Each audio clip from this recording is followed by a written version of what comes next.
అమ్మవారుట కాశ్మీర దేశం చల్లగా ఉంటుంది కదా, కాశ్మీరా అనడంలో శంకరాచార్యుల వారికి ఒక సంతోషం ఎప్పుడూ ఉంటుంది మనసులో. మీరు ఎప్పుడైనా గమనించండి, శంకరాచార్యుల వారి వాంగ్మయంలో ఎప్పుడూ ఒక రహస్యం మీకు కనపడుతుంది. ఆయనకి అన్ని రూపాల కన్నా శారదా రూపం మీద ప్రీతి ఎక్కువ. అందుకే సన్యాస వ్యవస్థని దశనామి సన్యాస వ్యవస్థగా ఆయన విభాగం చేసినప్పుడు ఇద్దరు సన్యాసులకు, అంటే రెండు రకాలైన సన్యాస వర్గాలకు మాత్రం ఆయన సరస్వతి సంబంధమైన పేర్లు ఉంచారు. ఒకరు భారతి, ఒకరు సరస్వతి. పేరు చివర సరస్వతి ఉంటుంది కొంతమందికి, భారతి ఉంటుంది కొంతమందికి. ఆయన పెట్టిన మఠాలకి కూడా శారదా మఠం అని పేరు పెట్టారు. ఎందుకని అంటే జ్ఞానము మోక్షమునకు కారణం కావాలి. జ్ఞాన సంబంధమైన మార్గమునందు ఉన్నవారు కాబట్టి, జ్ఞాన మార్గావలంబకులు గనక ఆయన ఎక్కువగా దీన్ని ప్రతిపాదన చేస్తుంటారు శంకరాచార్యులు. అందుకే మీరు కొంచెం జాగ్రత్తగా గమనిస్తే కాశ్మీరా గరువాసితాంగరుచిరా, ఓసారి కాశ్మీర దేశాన్ని తలుచుకుంటారు. అగురు తయారు చేసినప్పుడు ఇంకొక దేశంలో ఉన్న పువ్వులతో అన్న మాట వాడకూడదా? అంటే వారు సర్వజ్ఞ పీఠాన్ని అధిరోహించారు. ఇప్పటికీ అక్కడ ఉంది అని చెప్తారు. పాక్ ఆక్రమిత కాశ్మీరంలో ఉంది అని చెప్తూ ఉంటారు అక్కడక్కడ.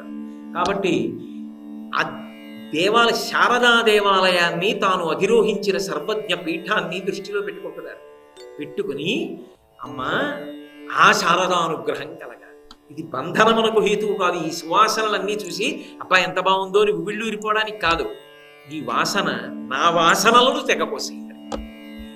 కాశ్మీర దేశంలో పువ్వు ఎక్కువసేపు ఉంటుంది, ఎందుకంటే చల్లటి ప్రాంతం, హిమవత్ పర్వత ప్రాంతం కదా. ఆ ప్రాంతం మీద అమ్మవారికి మొక్కువ, పుట్టినిల్లు.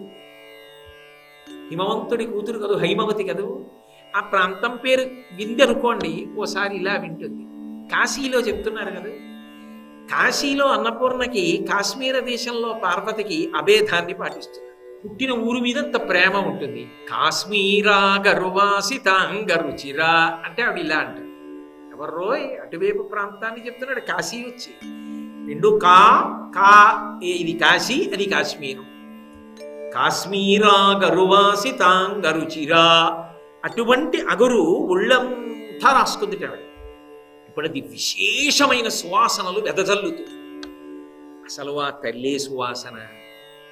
కస్తూరీ తిలకంచితేందు విలసత్రోద్భాసి పాలస్థలీం కర్పూర ద్రవ మిశ్ర చూర్ణ కపురామోదోల్లసద్వీటికాం లోలాపంగ తరంగ తైరితి కృపాసారైర్నతానందినీం శ్రీశైల స్థలవాసినీం భగవతీం శ్రీమాతరం భావయే.